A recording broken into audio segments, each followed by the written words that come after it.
Je vis avec un pervers narcissique, que faire? 5 conseils de survie. Je vis avec un pervers narcissique, comment faire? Je vous propose 5 conseils très clairs, simples, pour pouvoir vous en sortir. 5 conseils de survie. Bonjour, je suis Myriam Bidot, je suis coach et thérapeute de couple depuis 2009. J'exerce ici dans mon cabinet près de Lyon et également à distance à travers mes coachings. Alors, dans cette vidéo, je vais vous proposer 5 conseils très simples, très clairs par rapport aux personnes qui vivent avec des personnalités très difficiles, notamment les pervers narcissiques. Alors, la première chose que je souhaite dire, c'est que le mot pervers narcissique est un mot extrêmement utilisé, c'est un mot galvaudé. Et en réalité, on va dire que le véritable pervers narcissique ne concerne pas monsieur tout le monde. On utilise beaucoup de gens disent qu'ils vivent ou qu'ils sont ou qu'ils connaissent, etc. un pervers narcissique ou PN.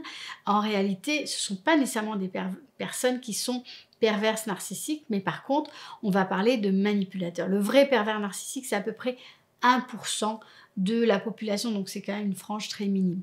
Par contre, ce qui est clair, c'est qu'il y a effectivement des personnes dont les comportements vont être extrêmement toxiques, des personnes qui peuvent être manipulatrices et qui peuvent vous mettre dans des situations et des relations qui vont être extrêmement douloureuses, dans des relations qui vont vous causer du tort, qui vont vous blesser, qui vont vous détruire à petit feu.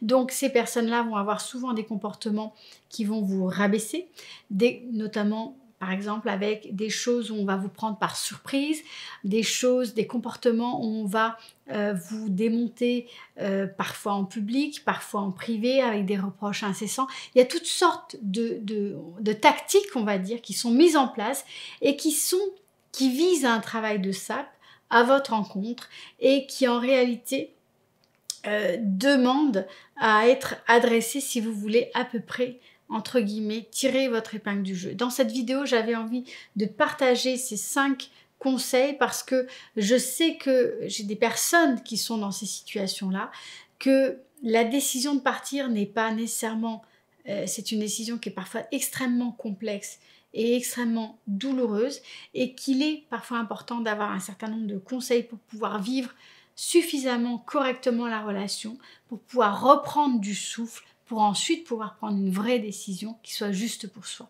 Donc, voici ces 5 conseils. Je vous invite à rester bien jusqu'à la fin de la vidéo pour pouvoir les entendre dans leur intégralité. Alors, le premier conseil, bien sûr, c'est un conseil simple et basique, c'est que si vous êtes dans une relation et que vous n'êtes pas encore suffisamment investi et que vous pouvez le faire, c'est bien sûr de prendre la fuite. À partir du moment où vous voyez une personne qui a un comportement qui est manipulateur, à partir du moment où vous voyez qu'une personne vous rabaisse, à partir du moment où elle a un comportement qui est complètement inajusté par rapport à votre personne, la première chose à faire, c'est de fuir. Ne cherchez pas à changer votre partenaire. Ça n'est pas possible, d'accord? Donc soit la personne vous respecte, soit elle ne vous respecte pas. Si vous voyez ce type de comportement et si vous pouvez le faire, la première réaction, qui est une réaction normale et saine, c'est la fuite. Ensuite, parfois ça n'est pas possible parce que la relation est bien plus engagée, bien plus investie. C'est bien sûr de ne pas chercher à changer votre partenaire. Là, ce qu'il va falloir faire, c'est de mettre en place une stratégie où vous allez pouvoir être en capacité de mettre une distance émotionnelle entre vous et votre partenaire pour ne pas lui donner de prise ou pas suffisamment d'emprise émotionnelle sur vous. Alors c'est plus facile à dire qu'à faire, souvent il y a beaucoup d'emprise, mais souvent après une certaine période de temps, vous avez la capacité justement de reprendre un peu la main sur la relation et de pouvoir justement remettre une certaine distance émotionnelle. Et là, il s'agit véritablement de le mettre en place, de le faire pour pouvoir laisser moins de prise au partenaire qui est manipulateur ou pervers narcissique. Deuxième chose, c'est de chercher à essayer de le contenter, c'est-à-dire d'aller plutôt dans son sens. Ne pas le contrarier, ne pas chercher à le transformer, ne pas chercher à lui faire de leçons, ne pas chercher à aller dans l'opposition constante parce que de toute façon, ça se retournera toujours contre vous parce qu'il sait très bien jouer à ça, il sait très bien faire avec ça et ce sera toujours du carburant à son propre moteur pour pouvoir vous détruire. Donc, on ne rentre pas là-dedans. on arrête tout ça, on cherche à apaiser la relation et on va dans le sens du partenaire tout en posant des limites et tout en se préservant. Donc c'est plutôt le brosser dans le sens du poil, c'est plutôt le narcissiser, on va dire, puisqu'en général il y a une problématique, enfin c'est pas en général, c'est il y a une problématique narcissique, donc on le narcissise pour pouvoir reprendre son souffle, pour pouvoir souffler. Toujours faire au mieux pour que ça se passe bien dans la relation. Donc vous allez le flatter, vous allez soutenir son narcissisme, vous allez aller dans le sens du poil, vous allez faire la paix pour pouvoir reprendre votre souffle.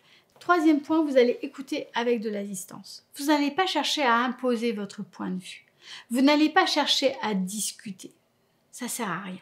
Ce n'est pas du tout nécessaire, ce n'est pas utile. Vous n'êtes pas dans ce type de relation-là.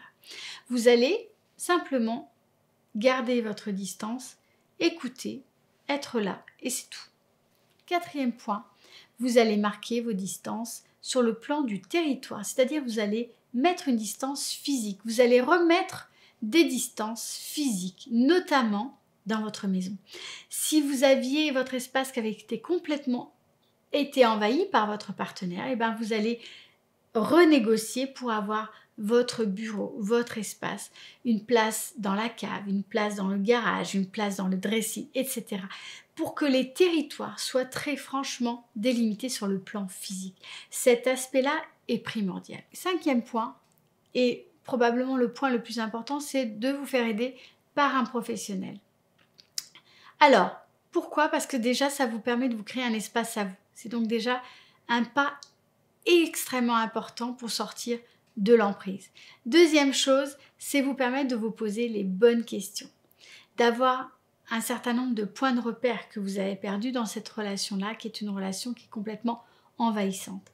Ensuite, ça va vous permettre de travailler sur votre problématique de dépendance affective, d'emprise, et puis de retravailler sur tout ce qui est estime de vous. Voilà, je vous ai partagé dans cette vidéo les 5 clés de survie pour pouvoir vivre avec une personne perverse narcissique ou une personne manipulatrice, pour pouvoir survivre dans une relation toxique. Je vous propose de me commenter, de me partager en commentaire votre expérience. Je suis très curieuse de vous lire, j'adore vous lire. Et puis, si vous avez aimé cette vidéo, je vous invite à me mettre un petit pouce bleu parce que ça permet justement à la chaîne et à cette vidéo d'être vue par le plus grand nombre. Je vous invite à vous abonner bien sûr à ma chaîne et je vous dis à très bientôt pour une prochaine vidéo.